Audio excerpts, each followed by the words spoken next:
Hello everyone, I'm Naratolysis. In this episode, we'll be introducing the character Kankuro. Although Kankuro is a minor supporting character with limited screen time, he leaves a strong impression. This isn't just because of his striking face paint and unusual attire, but also because he's a rare puppeteer. Puppeteers are ninjas, but they don't rely on traditional ninjutsu, genjutsu, or taijutsu. Instead, they use chakra threads to control puppets in battle. Puppetry has distinct levels or characteristics. Monzaemon and Granny Chio's puppetry is classified as white secret technique. Their attire, hair color, and puppets are all white themed. Granny Chio's grandson, Sasori, used the red secret technique, which features red as the dominant color for his hair and puppet. The next generation puppeteer, Kankuro, uses the black secret technique. Although his clothes are black, his puppets are all crafted by Sasori of the red sand. This is a smart choice, as standing on the shoulders of giants maximizes his potential. After all, the power of the puppets directly determines the strength of the puppeteer. Even Granny Chio's strongest puppetry skills were inherited from the first-generation puppeteer.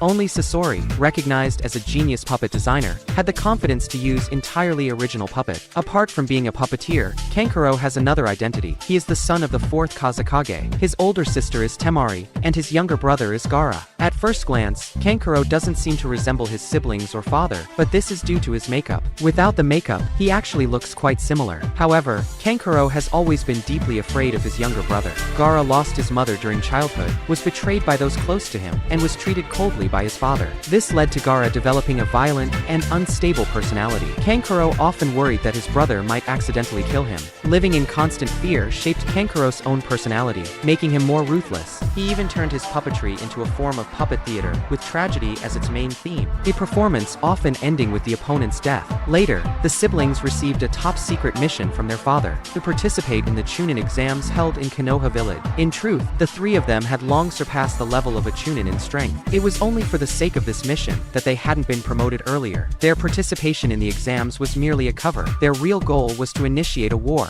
With master-crafted puppets at his disposal, Kankuro was highly confident in his abilities. Except for Gaara, he feared no ninja of his age group. Because of this, Kankuro was rather arrogant when they first arrived in Konoha. By chance, they ran into Naruto and his team, who had just returned from a mission. When Kankuro saw the Konoha forehead protectors, he decided to test the strength of the Konoha genin. He picked up Konohamaru, who had bumped into him, intending to stir up trouble. Seeing his little brother being bullied, the hot-headed Naruto rushed forward immediately. However, with just a flick of his fingers, Kankuro sent Naruto crashing to the ground. Judging from the direction Naruto fell, it appeared that Kankuro had used invisible chakra threads to trip him. What's this? Konoha's genin are so weak. Kankuro scoffed disdainfully. Suddenly, a rock struck the back of his hand, causing him to release Konohamaru in pain. Looking up, he saw a black-haired boy in blue sitting nonchalantly in a tree. It was Sasuke Uchiha. Temari blushed slightly at the sight of the handsome young man. Kankuro, however, was furious. Perhaps because of Gaara's influence, Kankuro particularly hated people younger than him who were more arrogant. In his anger, he reached for the puppet on his back. Temari was alarmed.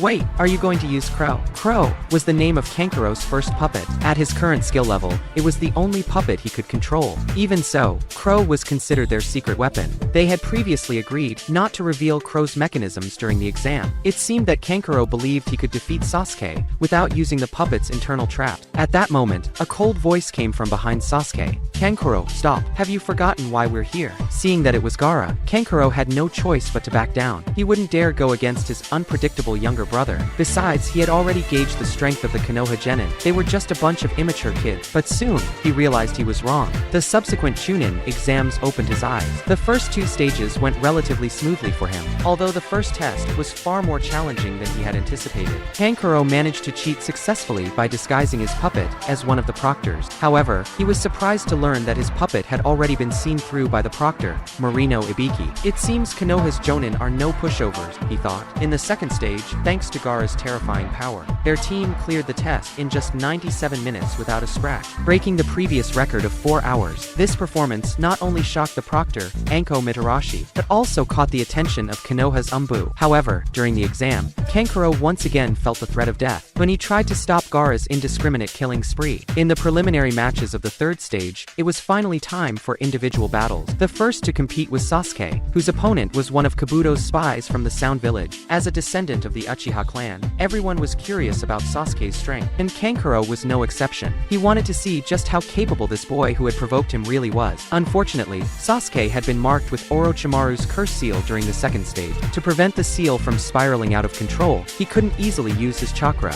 Although Sasuke eventually won the match by using the taijutsu he had copied from Rock Lee with his Sharingan, his victory was anything but graceful. Kankuro wasn't impressed, but the next match immediately caught his attention. The Konoha genin in this match was named Shinobi, and he used a creepy technique involving parasitic insect. Shino's ruthlessness was on full display as he severely disabled his opponent, a loud-mouthed sound ninja named Zaku. Kankuro realized this was someone to be wary of. The third match was Kankuro's turn. His opponent was another sound ninja spy from Kabuto's team. Being a spy meant their purpose wasn't just the exam, so their strength was likely above that of an average tunin. Kankuro didn't care about such details. He intended to end the fight quickly. Confidently, he unveiled Crow, his puppet. However, his opponent struck first, using a rubber-like ability to entangle Kankuro with their body. The sound ninja assumed victory was in sight. They didn't know what the bandages concealed, but as long as they dealt with the body, it wouldn't matter. With a swift motion, they snapped Kankuro's neck. Such arrogance, yet you fell so easily, the sound ninja sneered. But before they could finish their gloating, the dangling head in their hands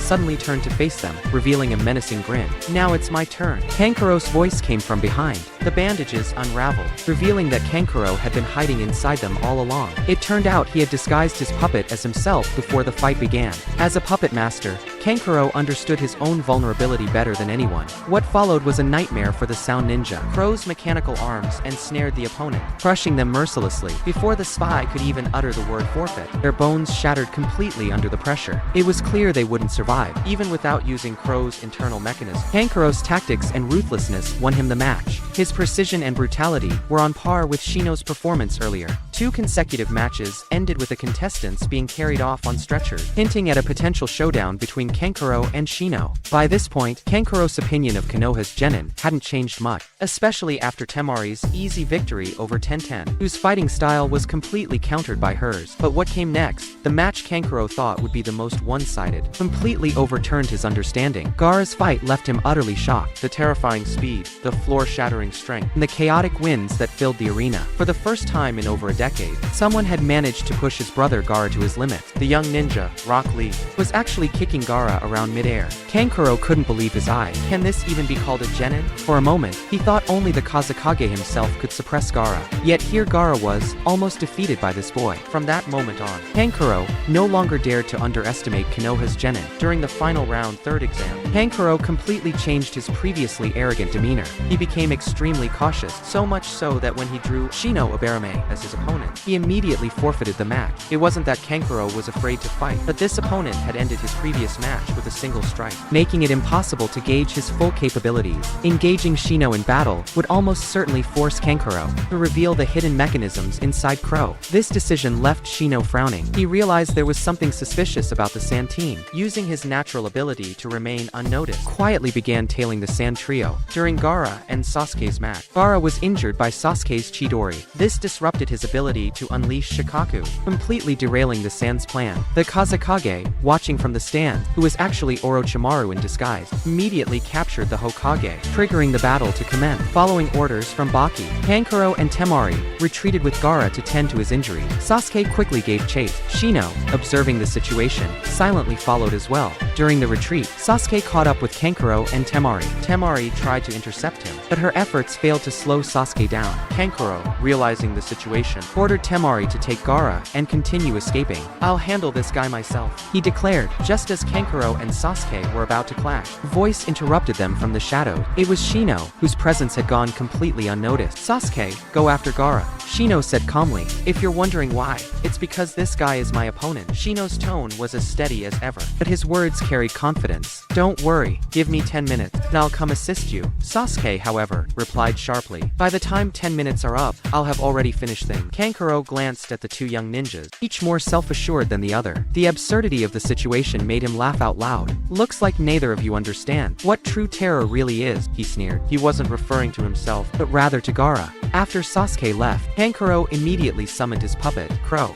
while Shino unleashed his parasitic insect. Their fighting styles were strikingly similar. Both relied on deadly weapons, be it the poison-coated puppet or venomous insect. Before a decisive moment could arrive, both chose to engage in battle using substitute and clone. carefully probing for weaknesses. Shino was the first to act. He used an insect clone to distract the puppet, creating an opportunity to close the distance. However, he underestimated the crow's long-range capabilities. Kankuro skillfully dodged Shino's taijutsu, and immediately had his puppet launch a poison gas bomb. Shino quickly erected an insect barrier to defend himself, but in his haste, he still inhaled a small amount of the gas. For a puppet master's poison, even trace amounts could prove fatal. As the poison began spreading through his body, Shino's movements became sluggish. Despite this, he managed to use his insect to jam the puppet's joint, effectively disabling the crow for the moment. Shino then commanded his insect to follow the chakra thread, making their way toward Kankuro. However, Shino underestimated the craftsmanship of the crow. A masterpiece created by Sasori of the Red Sand, the puppet's entire body was a weapon. Kankuro swiftly severed the chakra threads and reconnected them, causing the crow's head to detach and launch forward. Poison needles shooting straight at Shino. The needles moved too fast for Shino to evade. Just as they were about to strike him, Crow suddenly collapsed mid-air, as though its strings had been cut. Kankuro glanced down in shock. A swarm of insects had somehow crawled onto his hand and severed the chakra thread. As it turned out, during the single moment Shino got close to him earlier, he had planted a queen insect on Kankuro. From that moment, the swarm had already locked onto his location. With his chakra threads severed and control lost, Kankuro was engulfed by a sea of insects. At the same time, the poison in Shino's body fully took effect, and he collapsed as well. Both fighters were down, leaving the battle unresolved. Gaara's side. Despite releasing Shikaku, the One Tail, Gaara was heavily injured by Naruto and Gamabunta working together. The assault on the Leaf Village was now a complete failure. Kankuro's retreat. Kankuro was rescued by Temari, and the two hurried to Gaara's side. At the same time, Sasuke arrived to support Naruto. The situation teetered on the brink of another clash, but to everyone's surprise, the weakened Gaara suddenly said, "Enough, let's not fight anymore." For the first time, Kankuro saw Gaara in such a frail state. He cast a deep look at Naruto, then helped Gaara retreat without another word. A change in Gaara.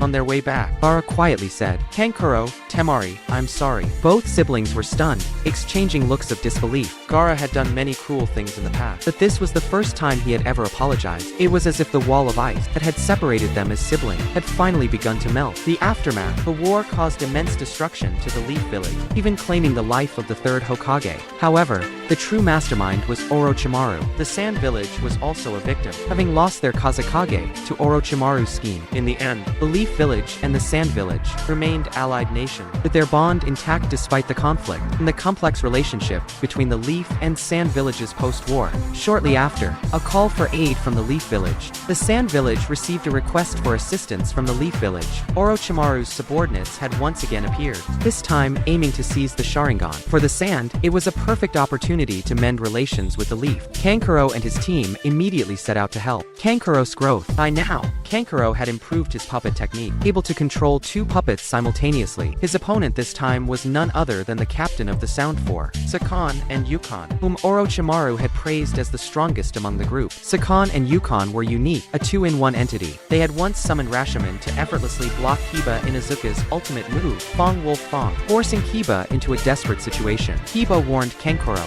"Be careful, this guy's no ordinary enemy." No sooner had he spoken than Sakan launched a sneak attack, grabbing hold of Kankuro and attempting to use his secret technique to infiltrate and corrode his body. However, nothing happened. Kankuro smirked and declared, "Sand shinobi aren't as easy to deal with as Leaf shinobi." The bandages on his back unraveled, revealing that he himself was a puppet. This was his new creation, Black Ant. Black Ant versus Sakan and Yukon. The Black Ant extended its serrated mechanical arm, pulling Sakan into a crushing embrace. It was a tactic eerily reminiscent of Kankuro's performance during the Chunin exam. Only this time, the scene was even more gruesome. Yukon had no choice but to absorb his gravely injured brother back into his own body, leaving them as a single entity. Puppet theater. Kankuro seized the moment and sent Crow to attack. The puppet unleashed a flurry of hidden weapons, keeping Sakan and Yukon fully occupied. Meanwhile, Kankuro maneuvered Black Ant into their retreat path, trapping them inside its compartment-like body. The Black Ant, designed as a container for capturing prey, was now in position. At this point, Crow transformed, splitting into 7 blades that slotted into the openings on Black Black Ant. This was Sasori's early masterpiece, a coordinated puppet performance known as Black Secret Technique.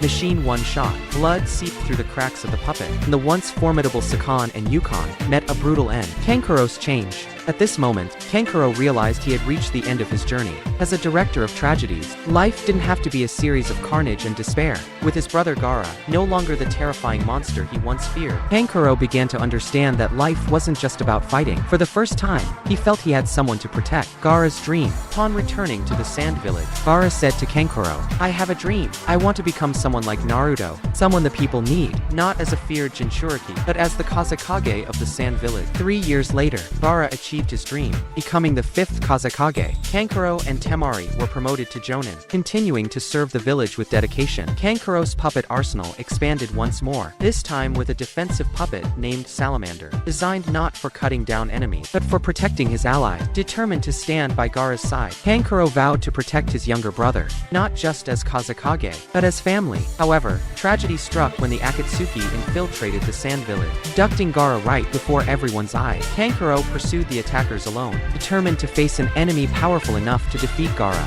He unleashed all of his puppets, not to secure victory, but simply to delay the enemy, long enough for reinforcements to arrive. The encounter with a strange foe. While the Akatsuki operative who captured Gaara took to the skies on a clay bird, he left behind an elderly bald man to confront Kankuro. This man was bizarre, almost otherworldly. Every move Kankuro made with his puppet, every hidden weapon, every poison attack, every intricate combo, none of it worked. The man barely moved from his spot, effortlessly neutralizing each strike. The tables turned. "Is this all you've got?" The old man sneered. "Then it's my turn now." With those words, a massive iron tail lashed toward Kankuro. Kankuro quickly deployed Salamander, using it to block the attack. Finally, he felt a glimmer of hope. The Salamander's defense can withstand a 10,000-ton boulder. "You can't break through it," the old man chuckled. "Impressive. That puppet's defense is indeed top tier." With a swift motion, the iron tail smashed the Salamander to pieces. But it's not without its weaknesses. A master revealed. Kankuro stood stunned. Who was this man? How could he know the flaws of Kankuro's puppets so intimately? Before he could recover,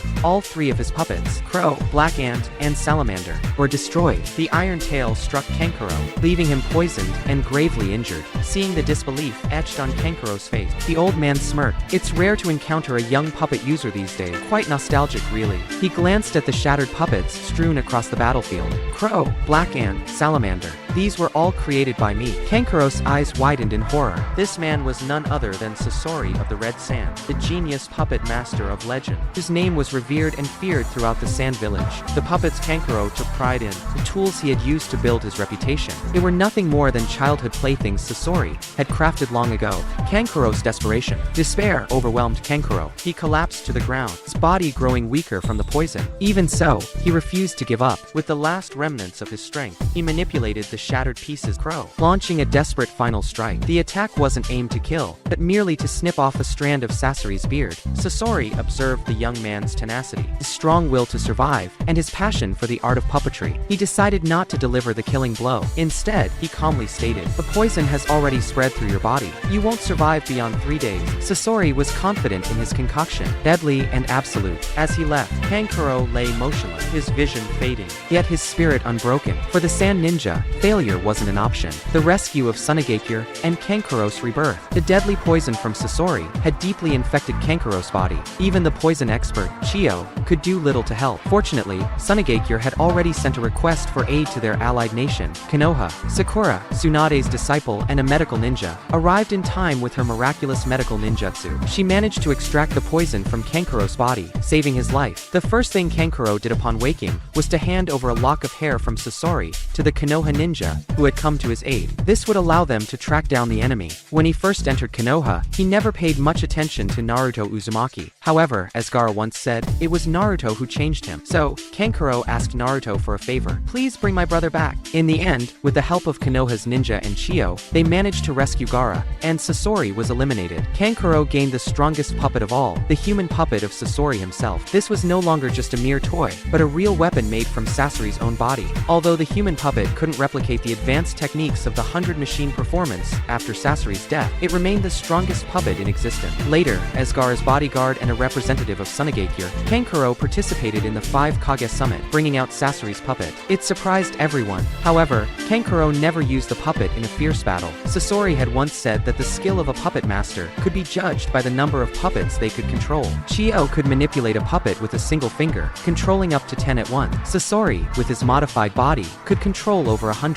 Kankuro was clearly not at their level. During the 4th Great Ninja War, Kankuro was appointed as the leader of the surprise attack unit. He faced Sasori, who had been resurrected by the Edo Tensei technique. However, as a puppet master who relied on his puppets, Sasori had none to use, and he didn't have time to make any. His power was far weaker than it was in his prime. This time, Kankuro, who had once been easily defeated by Sasori, easily captured him in his black ant puppet and persuaded him to move on peacefully. Before passing on, Sasori told Kankuro, "You must pass down the art of puppetry. I entrust you with the puppets of father and mother. When you die, pass them on to the next generation." The art of puppetry was the eternal passion in Sasori's heart. Since he could not be eternal, at least he hoped that his puppets would live on. Kankuro promised him. His puppetry had long since evolved from being a tool for tragic death into a means of protecting his family, his village, and peace. Now, his puppet performances were a tribute to the genius puppet master of Sunagakure, the entire family of Sasori of the Red Sand. That's all for today's episode. If you like this video, don't forget to subscribe to my YouTube channel.